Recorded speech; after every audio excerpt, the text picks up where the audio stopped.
তাহলে মমতা ব্যানার্জি মুসলমান বিরোধী, মমতা ব্যানার্জি কমিউনিস্ট বিরোধী, মমতা ব্যানার্জি গরিব বিরোধী।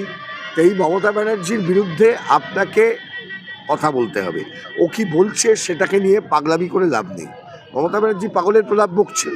এখন ওনার বক্তব্য যেই সমস্ত কেন্দ্রীয় সরকার বলেছেন এই বলেছেন।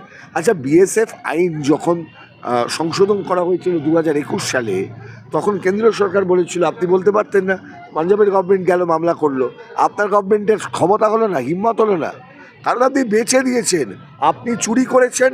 আর চুরির দায় এখন পশ্চিমবাংলার মানুষ আর বইতে হচ্ছে পশ্চিমবাংলার গরিব মানুষকে, সংখ্যালঘু মানুষকে, পশ্চিমবাংলার সাধারণ মানুষকে, মহিলাদের, পুরুষদের। তারা আজকে আপনার এই যে পাপ আপনি করেছেন, আপনি বিএসএফের যখন কেন্দ্রীয় সরকার বলল এই এলাকা 15 কিলোমিটার থেকে 50 কিলোমিটার পর্যন্ত বেরিয়ে আসবে, বাড়বে, তার মানে প্রায় যদি আপনি পেট্রাপোল বর্ডার থেকে ধরেন প্রায় বারাসাত পর্যন্ত চলে আসবে, অশোকনগর পর্যন্ত চলে আসবে, 50 কিলোমিটার। মমতা ব্যানার্জির গভর্নমেন্ট কিছু বললেন না, মমতা ব্যানার্জির গভর্নমেন্ট কোনো কিচ্ছু বললেন না এটাকে।